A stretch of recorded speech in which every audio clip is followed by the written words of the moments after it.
আজ থেকে 5 বছর 6 বছর আগে যে শুভেন্দু বাবু মাথায় ফেজ টুপি পরে মুসলমান সম্প্রদায়ের মানুষের মধ্যে ভোটের জন্য নিজেকে মুসলমান দরদি প্রমাণ করতেন, এখন গোটা দেহ মাথার কালো চুল বাদ দিলে কার্যত সবটা রং দে তুমোহে গেরুয়ার মতো গেরুয়া করে নিয়েছে।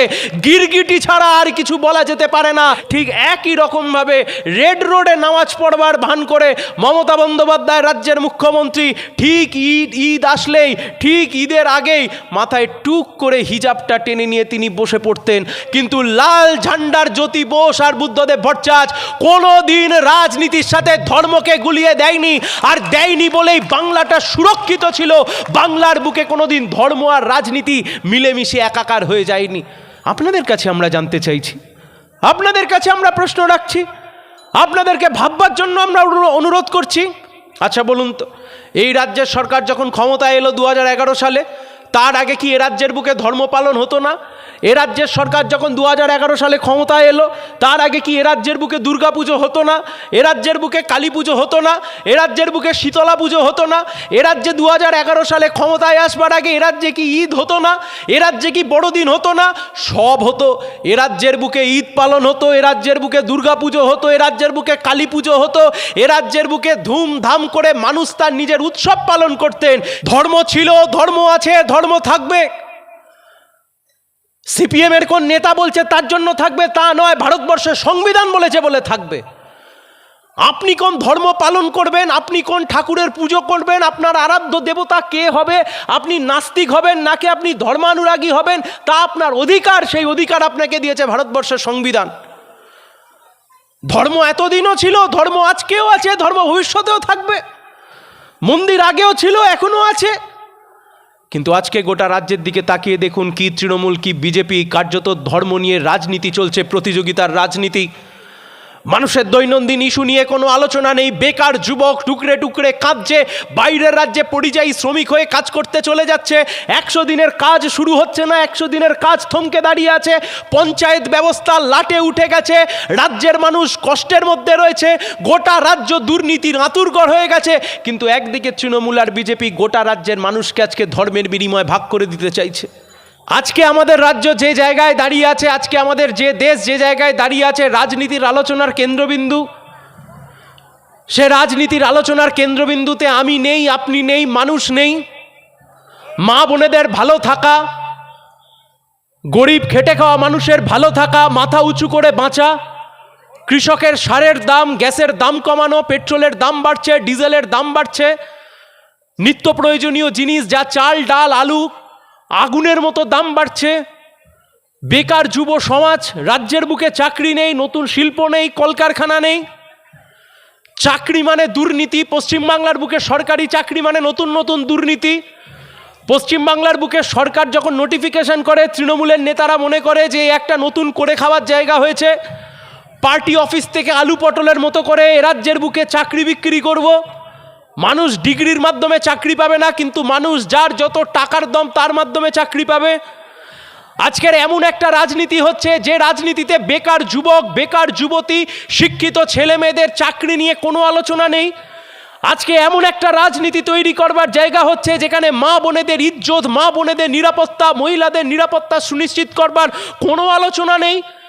আজকের দিনে এমন একটা রাজনীতির পরিবেশ তৈরি হচ্ছে যে পরিবেশের মধ্যে দাঁড়িয়ে কি ভয়ঙ্কর জিনিসের দাম বাড়ছে। আগে 100 টাকা 200 টাকা 300 টাকা নিয়ে গেলে বাজারে যতটা জিনিস কেনা যেত, এখন তার অর্ধেক জিনিস কিনতে পাওয়া যাচ্ছে। এই সব কিছু সাইড লাইন করে দিয়ে, এই সব কিছু পাশে সরিয়ে দিয়ে একদিকে বিজেপি, একদিকে তৃণমূল আজকে রাজনীতির মাঝখানে নিয়ে এসছে মন্দির মসজিদকে। একদিকে বিজেপি, একদিকে তৃণমূল রাজনীতির মধ্যে নিয়ে এসছে ধর্মকে। ধর্ম ছিল, ধর্ম আছে, ধর্ম থাকবে। সিপিএম এর কোন নেতা বলছে তার জন্য থাকবে তা নয়, ভারতবর্ষের সংবিধান বলেছে বলে থাকবে। আপনি কোন ধর্ম পালন করবেন, আপনি কোন ঠাকুরের পুজো করবেন, আপনার আরাধ্য দেবতা কে হবে, আপনি নাস্তিক হবেন নাকি আপনি ধর্মানুরাগী হবেন, তা আপনার অধিকার। সেই অধিকার আপনাকে দিয়েছে ভারতবর্ষের সংবিধান। ধর্ম এতদিনও ছিল, ধর্ম আজকেও আছে, ধর্ম ভবিষ্যতেও থাকবে। মন্দির আগেও ছিল, এখনো আছে। কিন্তু আজকে গোটা রাজ্যের দিকে তাকিয়ে দেখুন, কি তৃণমূল কি বিজেপি, কার্যত ধর্ম নিয়ে রাজনীতি চলছে, প্রতিযোগিতার রাজনীতি। মানুষের দৈনন্দিন ইস্যু নিয়ে কোনো আলোচনা নেই। বেকার যুবক টুকরে টুকরে কাঁদছে, বাইরের রাজ্যে পরিযায়ী শ্রমিক হয়ে কাজ করতে চলে যাচ্ছে। 100 দিনের কাজ শুরু হচ্ছে না, 100 দিনের কাজ থমকে দাঁড়িয়ে আছে।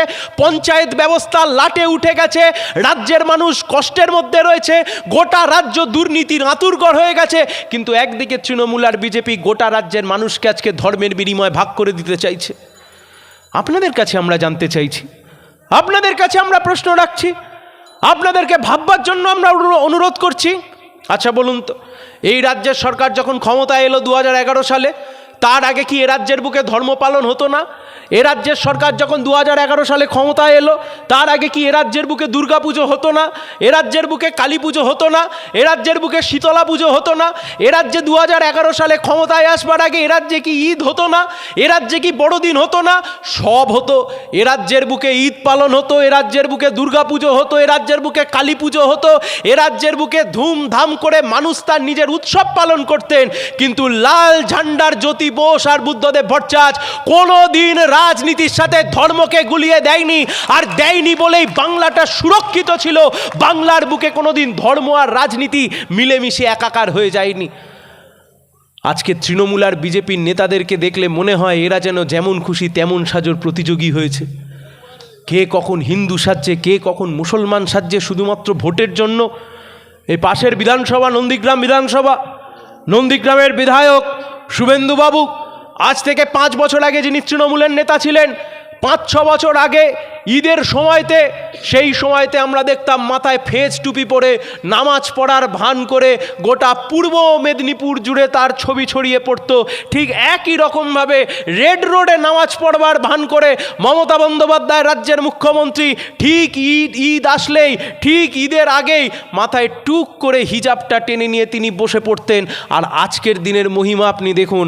আজ থেকে 5 বছর 6 বছর আগে যে শুভেন্দুবাবু মাথায় ফেজ টুপি পরে মুসলমান সম্প্রদায়ের মানুষের মধ্যে ভোটের জন্য নিজেকে মুসলমান দরদি প্রমাণ করতেন, এখন গোটা দেহ মাথার কালো চুল বাদ দিলে কার্যত সবটা রং দে তুমোহে গেরুয়ার মতো গেরুয়া করে নিয়েছে। গিরগিটি ছাড়া আর কিছু বলা। এমন নেতাদেরকে আমাদের দিকে তাকিয়ে দেখুন। আমরা লাল ঝান্ডার রাজনীতি করি, লাল ঝান্ডার রাজনীতি করতাম, মানুষের হয়ে কথা বলি, মানুষের হয়ে কথা বলতাম, গরিব মানুষের হয়ে কথা বলি, আমরা শ্রমিকের হয়ে কথা বলি, কৃষকের হয়ে কথা বলি, ছাত্রের জন্য বলি, যুবর জন্য কথা বলি, সমাজের পিছিয়ে পড়া অংশ, অর্থনৈতিকভাবে দুর্বল অংশ, গরিব মানুষের জন্য লড়াই করি। কিন্তু লড়াই করতে গিয়ে কোনোদিন আমাদেরকে হিন্দু মুসলমান সাজতে হয় না। তার কারণ আমরা মনে করি রাজনীতি রাজনীতির জায়গায়, আর ধর্ম ধর্মর জায়গায়। রাজনীতি আর ধর্ম যদি এক হয়ে যায়, রাজনীতি ধর্ম মন্দির মসজিদ এসব যদি গুলিয়ে এক হয়ে যায়, তাহলে যে বিষ তৈরি হয় সেই বিষে আসলে সমাজ সমাজ সমাজ মানুষ মরে যায়, সমাজ পিছিয়ে যায়। পশ্চিমবাংলার আজকে তাই হচ্ছে।